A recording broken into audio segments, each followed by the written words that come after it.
Greetings, everyone, and welcome to the Happy Spot. My name is Shakira Monet Johnson, and I am super excited to be your guest host on this evening. Today, we're going to talk about Over the Veil and the concepts and the practices that we can use to raise our frequency and really thrive in the golden age. As some of you may remember from our first or part two of this podcast, we talked about Over the Veil and just how really, as humanity, we are moving into a golden age. Some of you may be saying, how can that be? There's so much chaos and confusion, but it's actually all a part of the process. I've written a book called Over the Veil, 21 Keys to Raise Your Frequency and thrive in the golden age to provide practical tips, tricks, hacks, even for those who choose so to actually go forward and live their best life. Today, we are going to go over several of those concepts, and I even have a special guest joining us a little later. So let me dive right in. How did we even get here? So many of us are really at a tipping point in life. And that tipping point is really just that everything that used to be and everything that used to work for us no longer works for us. The job titles, the bank account, the status, the material things, even the relationships that we used to have no longer really provide us with that fulfillment. And so many of us are really wanting and asking for more. We're asking for more because there's a frequency change that is impacting the planet that is calling us to really raise into our higher self. As we are going through that, some of the things that we used to love are falling away. Some of us may even be going through or have gone through the dark night of the soul, which is a period of isolation and really where it's you on you and you have to go within to really solve, resolve, release trauma, confront our demons, and really move into a new higher version of ourselves. I'm going to share a little bit about my story and my story over the veil, and hopefully that connects and there's some similarities with our listeners today and how I came to write this book and where these actual principles and practices come from. So, like many of you, I was really born different, if you will. When I was younger, I always felt different. I always, in many ways, felt like I was here on earth, but not of earth, if that makes sense. I had different types of abilities and visions as a child. But as I went into my teen years, I really just wanted to fit in like everyone else. And a lot of those abilities and that intuition went away. When I hit college, it almost reached this fever point where so many of my senses and everything just came online. So when I was about 21, 22, oh my goodness, I was able to see without time. I knew who was calling. I could speak something, it could happen. And while there was some coolness to it, really at the end of the day, I just wanted to be normal.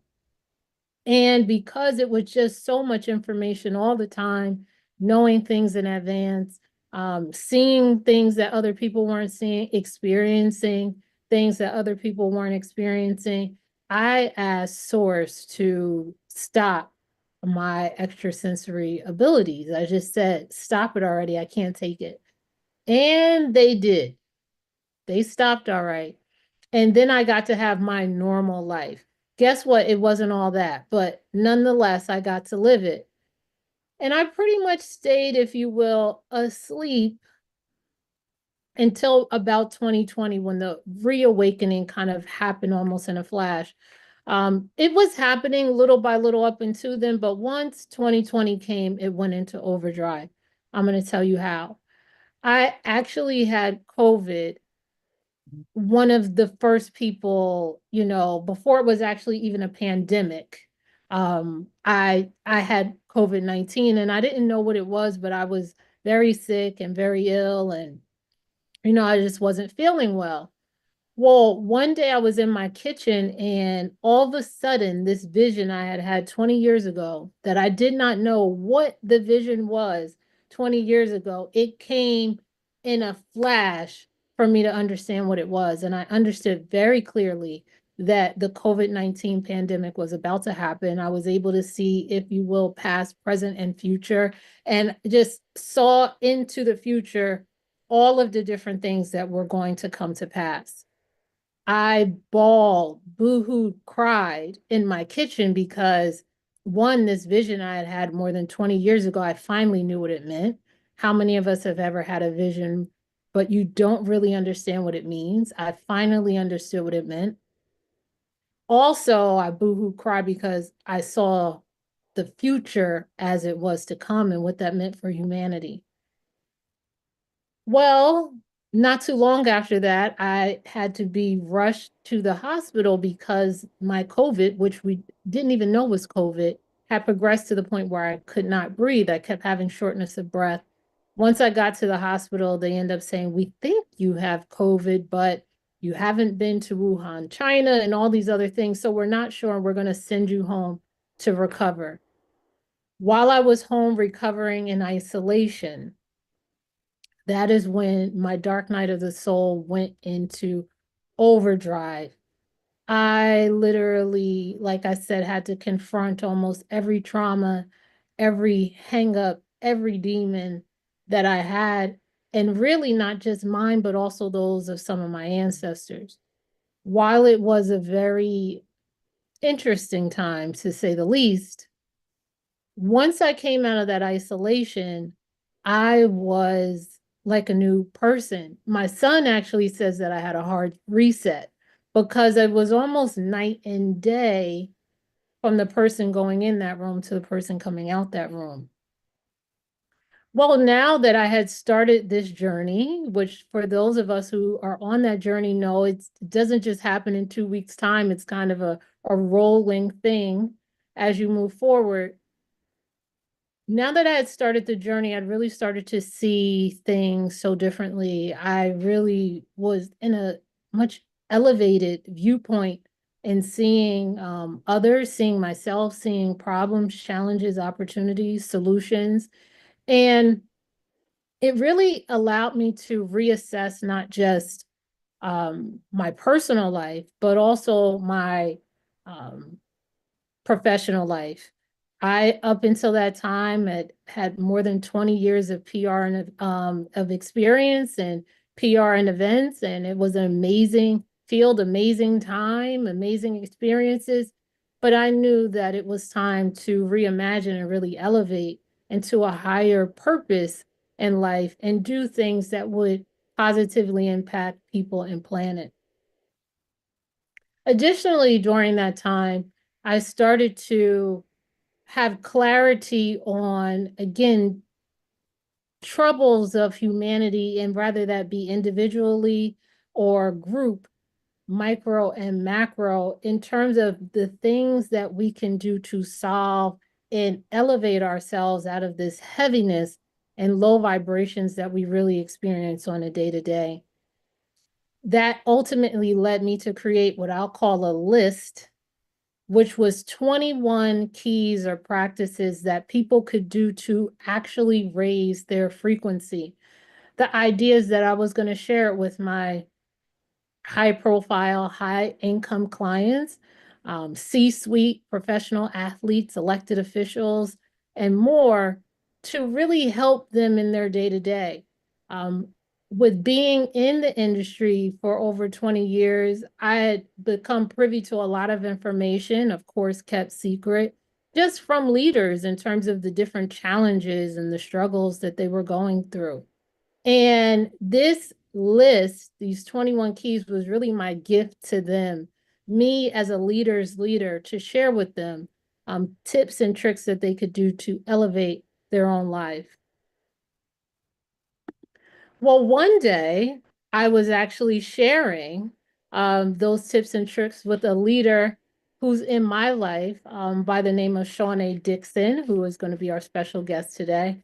I was sharing them with her. She is a celebrity chef and also a New York Times top 100 restaurateur, as well as so many other fantastic things. And we'll talk about that in a little bit. I was sharing them with her, and she said, "You should really make this into a book." And I said, "No, no, no." And she said, "It has to be a book because you can only impact and share this information one-on-one with so many people. But if you put it into the book, then it can impact and lift and raise the frequency of millions around the globe." And thus, here we are with Over the Veil, 21 keys to really raise your frequency and thrive in the golden age. So I'm going to read what those 21 keys are, and then we're going to kind of cherry pick and go into different ones as the spirit leads us, if that will. Are y'all okay with that? Are y'all okay with us operating where the spirit leads us? I really see my time doing this as really speaking, and so that the words that I'm sharing are confirmation for things that are deep down in your spirit. And additionally to it being confirmation, it unlocks codes, unlocks new information, and it helps to elevate. It operates as a portal. So I welcome and invite you to join me in this sacred, safe space as we move over the veil today and tomorrow and forevermore. So here is the list, and then we're going to go to commercial break. Key 1, go within. Key 2, rest. Key 3, water. Key 4, technology. Key number 5, nature. Key number 6, gratitude and grace. Key number 7, vices. Key number 8, non-duality. Key number 9, choice. Key number 10, truth. Key 11, sustenance or food. Key 12, rituals. Key 13, silence, one of my favorites. Key 14, love. Key 15, logos. Key 16, emotions or pathos. Key 17, frequency chart. Key 18, protection. Key 19, idols. Key 20, wisdom. And key 21, mindset. So I cannot wait to deep dive into these a little bit more when we come back from our commercial break. Thank you. Are you a conscious co-creator? Are you on a quest to raise your vibration and your consciousness? I'm Sam Leibowitz, your conscious consultant, and on my show, The Conscious Consultant Hour Awakening Humanity, we will touch upon all these topics and more. Listen live at our new time on Thursdays at 12 noon Eastern Time. That's The Conscious Consultant Hour Awakening Humanity, Thursdays 12 noon on talkradio.nyc. Are you a high-achieving, growth-oriented leader? Are you interested in developing your authentic leadership while creating a healthy, inclusive workplace? Hi, I'm Dr. Mira Brancu, host of The Hard Skills on talkradio.nyc at 5 p.m. Eastern on Tuesdays, where we discuss how leaders develop the hard skills needed to make a greater impact. We interview experts, have live coaching, and tackle these challenges. Listen to The Hard Skills on Tuesday at 5 p.m. Eastern on talkradio.nyc. You're listening to Talk Radio NYC. Uplift, educate, empower.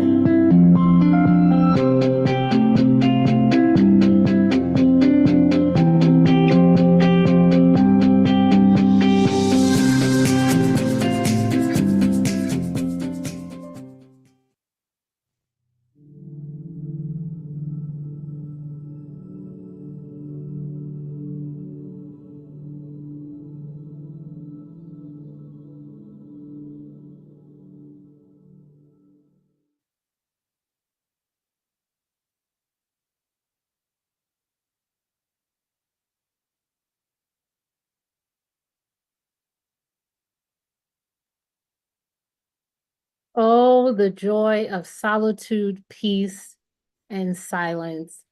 Hello, everyone. Welcome back. My name is Shakira Monet Johnson. I'm the founder of Maple and Monroe, a global social impact think and do tank, and the author of Over the Veil, 21 Keys to Raise Your Frequency and Thrive in the Golden Age. Before the commercial break, we talked a little bit about my story and how we got here. And I shared what those keys were. Now I'm going to dive into key number 13, which is silence. When I had my spiritual awakening the second time around, I'll say, one of the things that I really found joy in was silence. My life before was so noisy with others' voices, my own mental chatter. I'm going here and there, rushing to and fro. And after, there was much more silence. The silence, though, was so beautiful, and it gave me an opportunity to, one, regulate my nervous system. And in addition to regulating my nervous system, it also gave me the opportunity to hear from source. Now, let's stop and pause there for a moment when we say source. I know there are so many names, countless names used globally by people through time to explain what in many ways is unexplainable. Whether you say God or Jehovah or Jesus or Allah or Krishna or Buddha or whatever the terminology that you use to connect with the divine, it is welcome here. For the purpose of inclusivity, I'm going to say source to represent the Most High God and the creator of all things, known and unknown. When I am in silence, we can hear source. We can hear the answers to our problems. We can hear the divine information and almost secrets to what is to come. We can have inspiration on what our next move should be so that it is our best move. When we listen in silence, we also can understand who to trust and who not to trust. Things that we've done that may have caused offense or ways that people have hurt us spiritually. Silence has its own frequency and sound. The more you sit in it, the more you hear it. I love that. The silence between 2 a.m. and 4 a.m. is especially powerful. As you raise your frequency, you will crave more alone time and quiet. That is normal. Turn off the TV, radio, music, and other sounds to experience true silence at home. Just by even sitting in silence for those of us who have never done it, and it's okay because this is a no judgment zone, you can start with 1 minute a day. Just 1 minute. 1 minute. We all have 1 minute. We all have 60 seconds that we can sit with no phone, no TV, no distractions, no other person, and just have silence. And then we can build that up. On my best days, I sit in silence for about 20 minutes a day to 30 minutes a day. On my worst days, I miss it altogether, right? But it's okay. It's okay. But just starting with building up a practice of 1 minute a day and growing that to as long as you can. I know there are some colleagues and people that I know, and they do whole silent retreats, right? Where there's no talking, and they do that for days. So the important piece is here is that when we operate in silence, it allows us, one, to get in tune with our own thoughts, which is very important. A lot of the anxiety and depression and frustrations and anger and a lot of other low vibrational feelings that we experience are really because we are suppressing our emotions. We are suppressing how we feel about things. We are suppressing getting to the root cause of what our challenges and problems are. And fun fact, we're causing all of them. There's no mystery person to point the finger at. It's us. It is us, right? And that's okay too. So back to silence. Silence creates a space for spirit to speak to you and for you to converse back. It also regulates your nervous system, builds patience, builds focus, perspective, and emotional intelligence. Spend a little time in silence each day and build it up as you go. Traveling in a car is a great way to start your practice of silence. Darkness, layered with silence, creates a portal for supernatural experiences, downloads, and visions. Let us not be afraid of the dark. Let us embrace the dark. Do we understand that majority of all that we know is actually dark energy? It's dark matter or dark energy. We are birthed in the darkness. We all come from the dark and we will return to the dark. We must embrace this in order for us to reach higher elevations and levels in life. There's no need to be afraid of the dark, especially when we are in the comfort of our own home. In the darkness, you might birth new ideas from this space. I call the darkness the Godhead, dark, silent, still, void. This combination taps into dark energy for accelerated growth, creativity, and personal expansion. That is some snippets from our key on silence. Let's see what key we will dive into next. Next key that we will talk about is key number 8, which is non-duality. Non-duality is such an interesting concept, but in order for us to raise our frequency, this is a concept that we really must embrace. Going back to source or spirit or God, many times it is said that God is love. However, when we really imagine that and really look at it from a higher perspective, we recognize that God is. God is all. God is all pieces. It is the dark and the light, up and down, left and right, front and back, together. In order for love to be created, hate has to be created at the exact same time. They are actually twins. One does not exist without the other. When we start to lean into these high-level concepts, then we understand that really everything always works out for you. No matter what happens, I always say everything works out for me.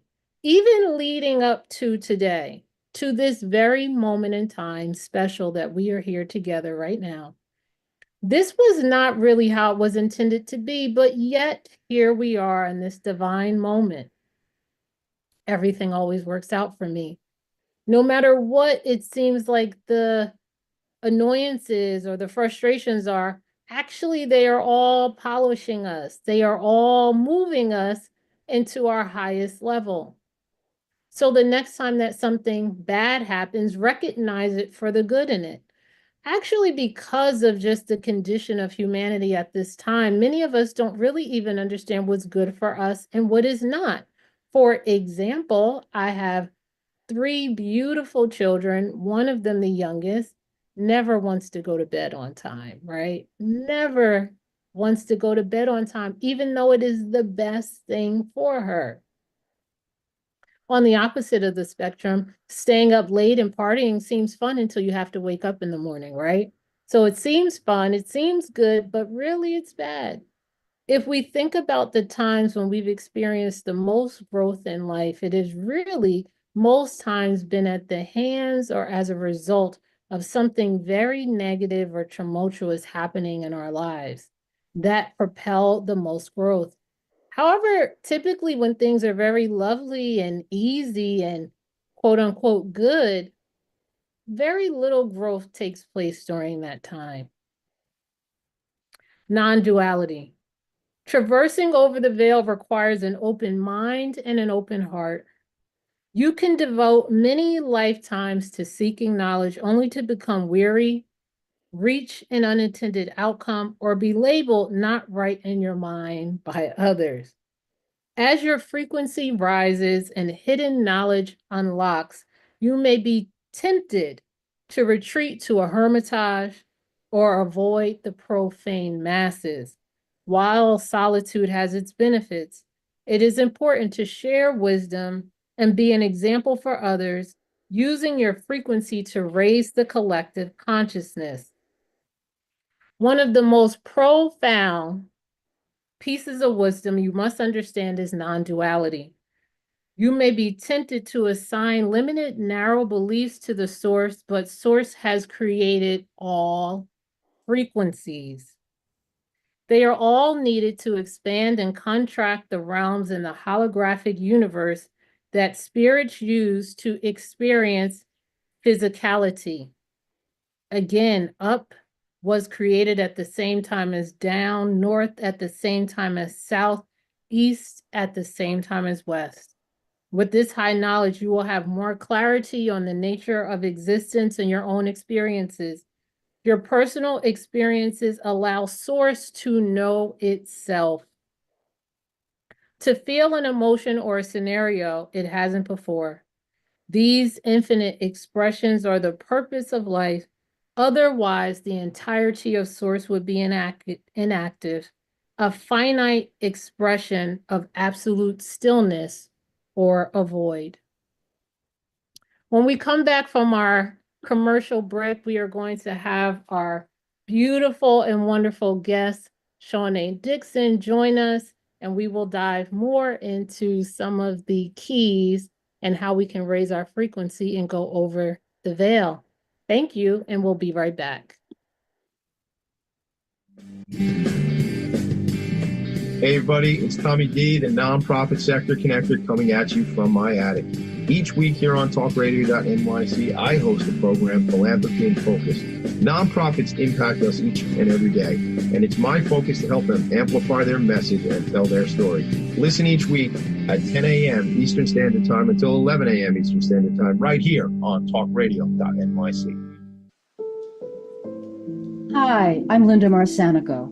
The A Train to Sedona is a memoir about my journey to love and compassion. It's also the name of my new broadcast on Wednesdays at 12 noon. When we are spiritual, we embrace possibilities and ideas, which strengthen our mind, body, spirit, health, and wisdom. On the A Train to Sedona broadcast, I plan to interview guests who embrace these expansive practices. Join us on Wednesdays at 12 noon on Talk Radio New York City. You're listening to Talk Radio NYC at www.talkradio.nyc. Now broadcasting 24 hours a day.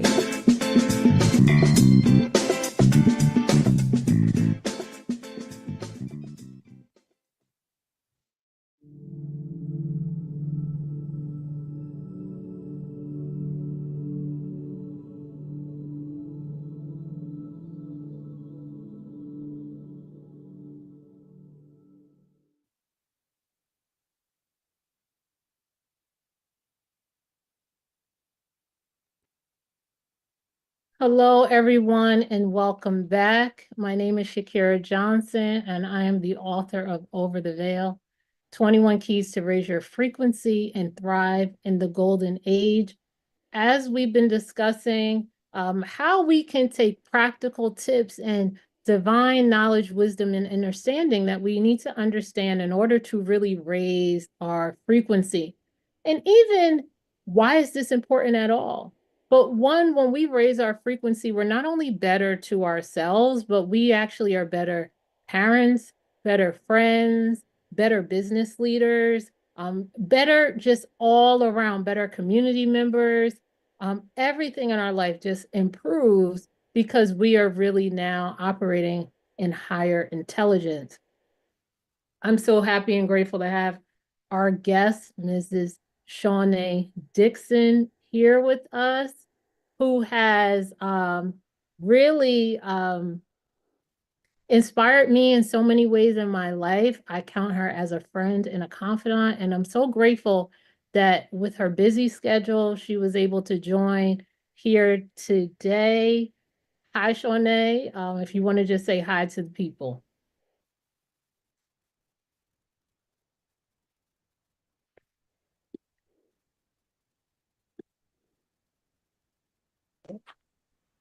Hello, how are you? Yeah. Yeah, I can't even follow the days. It's Tuesday. Happy Tuesday. Welcome. I know that you literally are just finished traveling, like you hmm haven't even really checked in and got yourself situated, but it's a safe space. It's a hmm space of love. hmm For those of you who may not know, Shawnee is a celebrity chef and restaurateur. Her restaurant, based in Staten Island, New York, is one of New York Times best restaurants in the country, top 100 restaurants in the country. Get a reservation if you can. If you can get a reservation. Um, but in addition to that, she's a mother, she's a wife, she's a medium, she's a friend, and so much more. And I'm so happy and grateful to have her here. She's also a reoccurring guest on the Today Show and so many of your other favorite media stations. She's been featured on Bon Appetit and just the list on. She goes viral every other week. So we're grateful that she had time for us today. So Shawnee, why don't you say hi and just introduce yourself to the people, and then we're gonna jump into our next key, which is love. Right. Oh, that's a perfect one. Well, Yeah. I would say thank you so much for having me. I truly do appreciate you. I also thank you for just your grace in allowing me to jump in, literally hopping off the plane and getting here and checking in. Um, I can't give a better introduction than the one that you gave. That's pretty much it. I would consider it gloating at that point if I mentioned anything else. So I don't want to do that. And I think that it's very powerful that you would want to start with the key of love. I think that's like a beautiful start for me. Yeah. So why don't you just talk about what love, you really are greeting people from around the world, right? But even before you were doing that, you always really operated from a place of love. I know one of the things that always stuck out to me is how you tell everyone you love them and Mhm. just how you spread love in that way. So why don't you just share a bit about your take on love, and then we'll talk a little bit how about the keys in the book connect with love. Well, of course, God is love for me. That's what I believe. And I do believe that love does conquer all. I know it sounds cliche.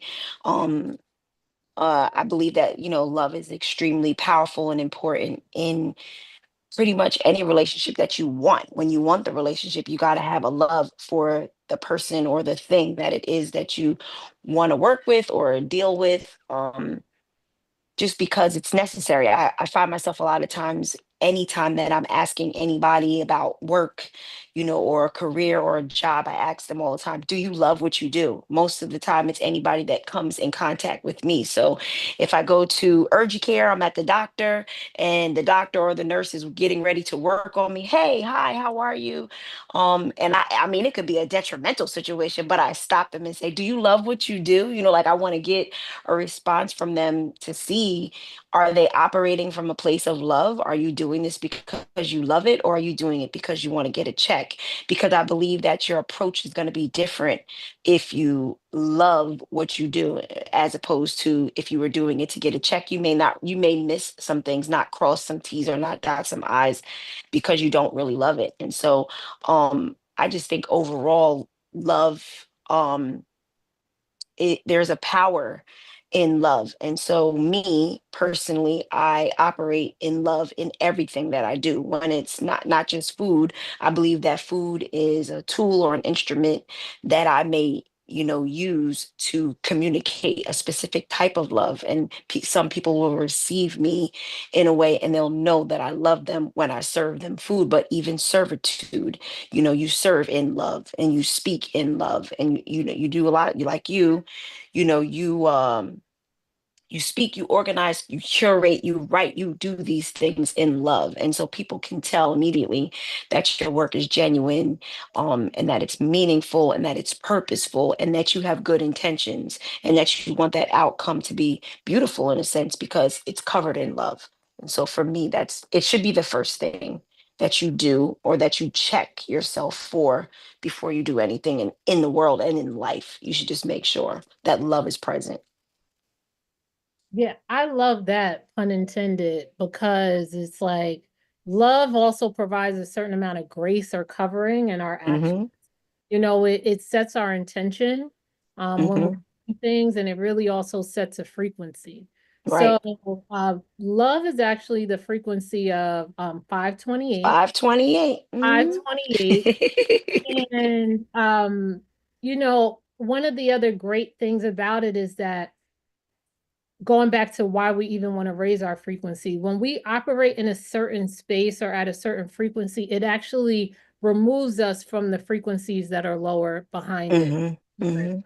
So if we think about anger, right, which is a much lower frequency, when we're in the frequency and the spirit of love, we don't experience anger. No. All of those low level things we don't experience because our frequency is too high for it. It can't Hmm. reach it, right? Hmm. So love is definitely a good place to start. Self-love being the most important. I Absolutely. learned the hardest of ways that you really can't love anyone without loving yourself, because what will happen is that you'll become resentful and bitter and angry and Hmm. off balance in your doing for others because you don't do for yourself. Hmm. So key 14, love. Love is a portal to the highest frequencies accessible in physical form. Until we practice, actualize, and realize self love, our resonance is capped at the lower levels of the spectrum. Self love is where all other love must flow from. Otherwise, we grow needy, dependent, and prone to poor choices and outcomes. Hmm. Self-love connects us with source. It takes patience, solitude, and heart listening. Hmm. It isn't selfish or cruel.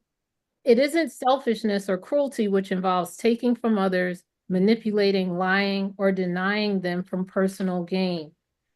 Now, I'm going to just share a few things that self-love is nurtured by. It's nurtured by choosing yourself, valuing and finding value in who you are, enjoying your own company, hugging yourself, taking walks, being sober, showing yourself grace, hugging yourself, looking at yourself in the mirror naked and telling yourself you love yourself, Hmm. forgiving yourself. That's a big one. Yeah.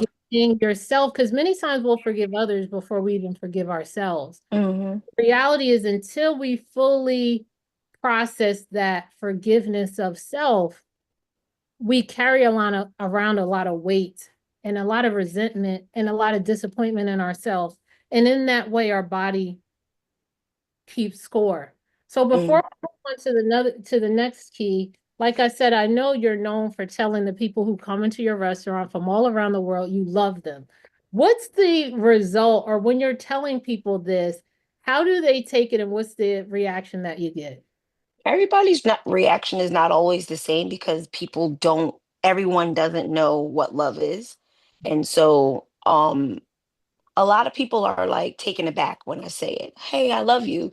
And they like give me like a look, and uh they might smirk a little bit, and then they try to think about, is she being serious? Does she really mean that? And so I have to then like reassure them, no, I'm being serious. Like, I love you. I hope that you have a beautiful day. And then, my next step is to once I've said it verbally, and I catch how they receive it verbally, I then move in closer, because saying it does is it makes people vulnerable. Like it's like now they're like their guard is down a little bit because they start to feel safe.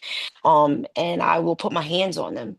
And when I put my hands on them, it might be the brush of their shoulder or my hand resting on it, or holding their arm or their hands. And then it's an embrace, and it is to literally hug the person and sometimes kiss them. And, I believe that people need to understand that love doesn't necessarily mean that you have to have intercourse, because they get that kind of like mixed up and they don't know what love is. They don't know that intimacy comes in many different forms.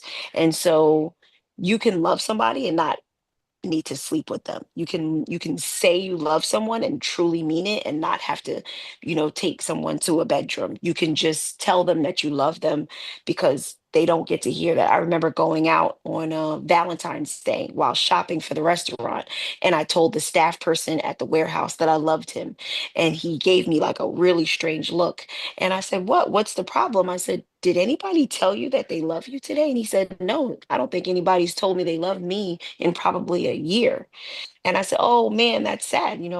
It's Valentine's Day, so I guess I'm saying it kind of on a day when you would expect it, but I'll make sure that when I come back here next week, I say it to you again, because I need you to hear someone say I love you, just to make it kind of like normal."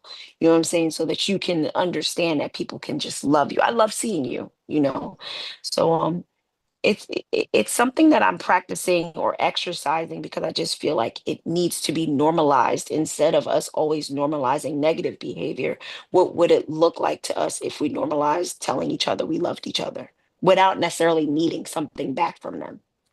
It would be a revolution. It would change the world. I mean, you've changed the world already just through your practice, which has led us here, right? To even be Right.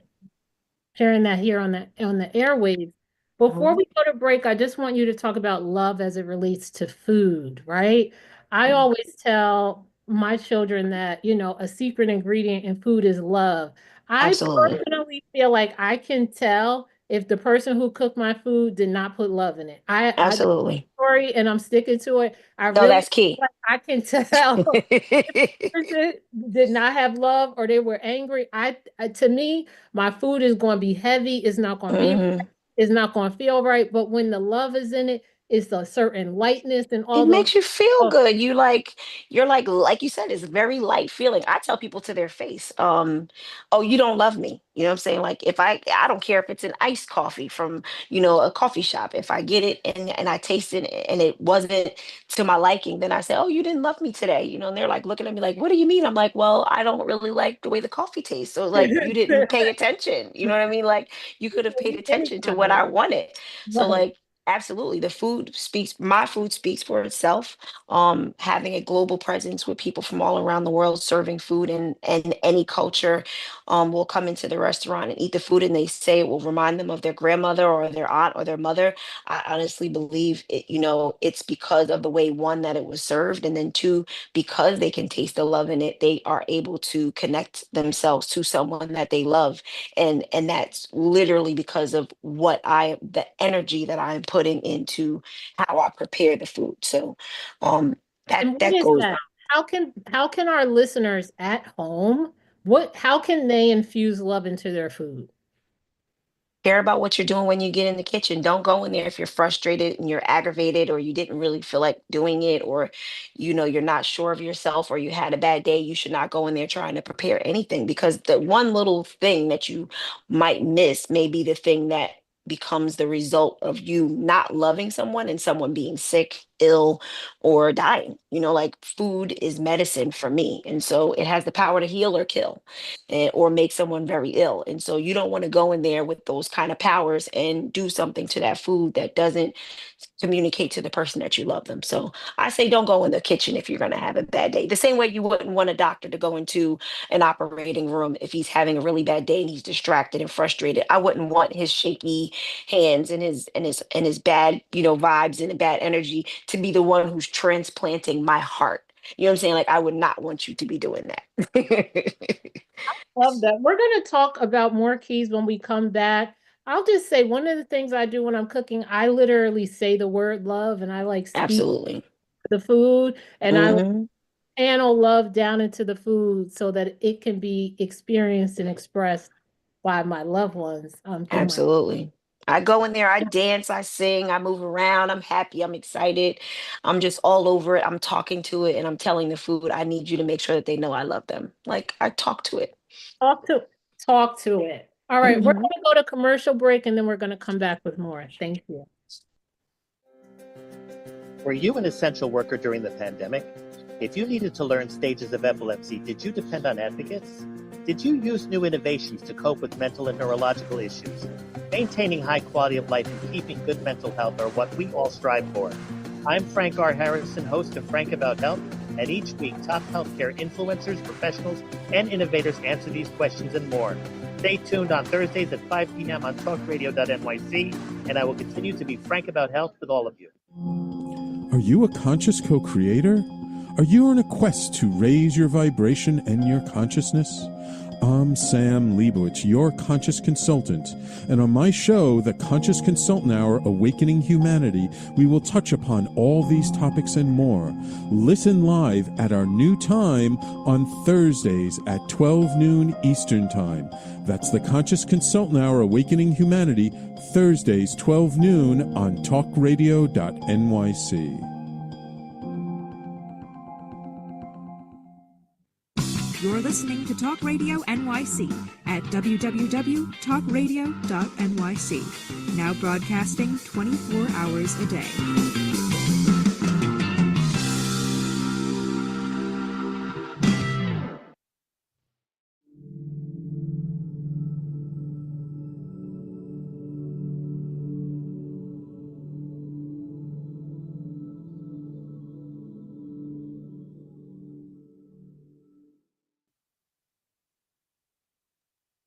Hello, everyone, and welcome back. It's Shakira Johnson, author of Over the Veil, and our wonderful guest, Shawnee Dixon, celebrity chef, um, world-renowned restaurateur, and medium. So grateful to have you here. Before the break, we started talking about some of the keys, and we left off with the key of love, which is one of Shawnee's favorite things to do when she's at the restaurant is tell people that she loves them. I love you. It's also, again, one of her secret ingredients when she's cooking. And also, we mentioned how really when we are vibrating in the frequency of love, a lot of the low vibrational feelings and emotions that we experience or project onto others are no longer affect us or have a negative impact on us. The next key that I want to talk about is key number 15, which is logos or the spoken word. And Mhm. again, as I already mentioned, Shawnee and I are friends. And so, we were having another, like a private conversation about the power of the spoken word and how we really just need to speak out what we want in order to really have what we need in life, right? So, each sound and word carries its own frequency. Use the power of the spoken word to speak life over yourself and others. Mention only the things you want in life. Avoid speaking up about things that you do not want to occur. Speak with intention, choosing every word with care. Do not speak ill of or gossip about others or speak falsehoods, even if you believe it to be justified. Stick to facts and don't comment on things you don't know. If you weren't an eyewitness, avoid inventing fantasy realities. Profanity, curses, slurs, gossip, and lies carry low vibrations. They are verbal acts of violence and curses. As we raise our frequency, how we speak indicates where we are on our journey. Use language that uplifts, transmutes, and fosters truth, love, and light. We can speak things into existence, our words operating as law. Misusing our words through lying, negativity, harmful jokes, squander this power, creating unintended outcomes or cursing ourselves. Shawnee, like I said, we had this conversation about just asking for what we want and speaking out what we want. Why don't you share some of your stories or a story about just a time when you used the power of the spoken word to speak and it really came into fruition and your just overall thoughts on it? So, I was homeless and we were, I mean, just struggling with trying to make sure that we were going to find somewhere to move. And Spirit had me And when was go. this, Shawnee? This Just was for in time. 2011, So right around her, 2011. right after Hurricane Sandy. Okay. Then it happened, and it told me to go in front of a house. So I drove on this street. I didn't know what the street was. I didn't know why I was driving over there.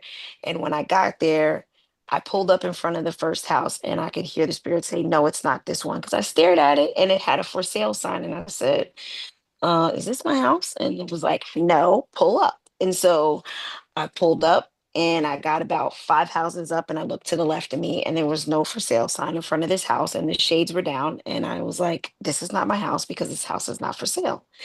And and the Spirit said, "No, that's your house. It's been empty since you lost yours." And so I was like, "What? What are you saying right now?" So I got out the car and I walked to the front and nobody came to stop me from walking on the property. I walked to the gate. I didn't see any activity or nothing. And I got back in the car and then I'm just like, "I can't believe it. Like this is really like my house." So I had to like tell myself again. And so I started looking the house up online and I noticed that the person that owned the home was like in a situation of foreclosure but had the opportunity to do a short sale. So I started looking for a real estate agent that could walk me through the process. And I couldn't get a real estate agent because the house was not on the market. So I kept telling myself, "No, this is going to work out. I'm going to get this house. This is I don't know how I'm going to do it, but it's going to work itself out because the Spirit drove me, made me come to this street and to this particular house, so it must be mine." And so I called a friend of mine who owned a real estate company and I asked her, could she look it up in the listing to see if she could possibly find the owner? I went and I wrote a letter and got the address to the owner from the county clerk's office and I mailed it out. I never got a response back. And then the real estate agent said, "I think I can get into the house because there's a person that has the code to get inside." And so I said, "Okay, well, when can I do that?" They said, "We can do it right away." So I got to the house, met the real estate agent. We get inside. I go upstairs. I take the real estate agent, my husband, and her son came with her to show me the house. It had no electricity, no water was on, no nothing. I said, "I got to go into the attic and I need to touch and agree that the house is mine." And she said, "Okay," like, gave me like a weird kind of look. I said, "I have to claim it." And she said, "All right." And so we stood in a circle. I prayed on it. I claimed it. I said, "This house is mine. I don't care what I have to go through to keep it or to have it, but it's going to work itself out." We left out of there and the deal fell through. I didn't get the house. I was getting ready to move to Atlanta to take another job and get another space. And then my husband said, I called the real estate agent when we packed the U-Haul up. Said, "I called the real estate agent. Now, this is 1 year has passed.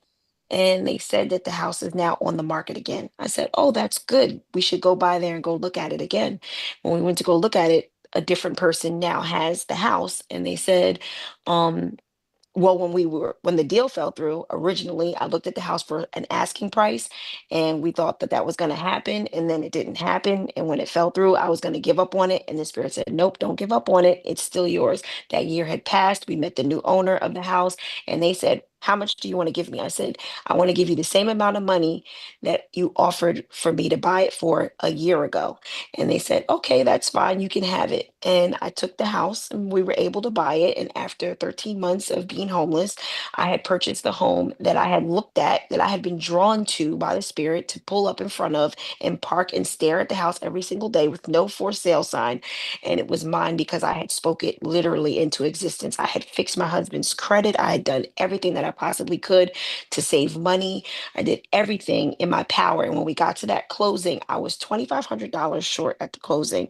And I said, we waited 3 hours. When the people came in, I said, this house is still mine. Keep signing those papers. When we signed those papers, they handed me a check for $3,000 and told me that when they appraised the house, they had owed me money. So you had given me the money that I was short when I showed up with.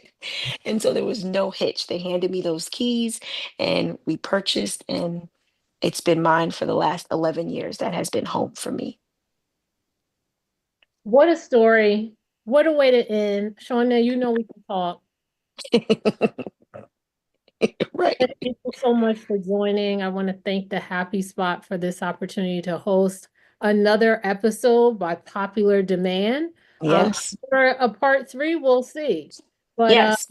Shauna, before we close, can you just tell people where they can find you if they want to try to get a reservation, Yes. that good stuff? Just share out your links and all your info really quickly. I'm at Shawnee's House, SHAWNAESHOUSE. That's on Instagram. That's also on Facebook, and it is my website.com. You do go on Resi and put in Shawnee's House. Right, currently we are 3 months booked out, but if you would like to, please definitely reach out to me somehow, some way, because I do kind of make a way for people to get in there to have the experience. I definitely cannot leave the show without telling Jack Thomas that the spirit told me to tell him to use a pencil more often. Don't etch things with pen and mark things down and make them permanent. Right now in this particular season, he needs to kind of like write things down, but give himself space and permission to write them down and make room to adjust or amend things, because the strategies may not be what he necessarily wants them to be, and the path that he's on is going to have a few detours, so he needs some space and some wiggle room to be able to get where he needs to go. And that's just what, at first, the only thing I heard was pencils. He should use pencils, so I just wanted to make sure I said that before I go. I love that. We're going to continue this conversation offline. Just stay on just a moment after we end. Thank you to all of our listeners and viewers for joining another episode of The Happy Spot with guest host Shakira Johnson, author of Over the Veil. If you'd like to learn more about Over the Veil, you can visit overtheveil.com. And I am on LinkedIn and all places good. So thanks so much, everyone, for joining, and talk to you soon.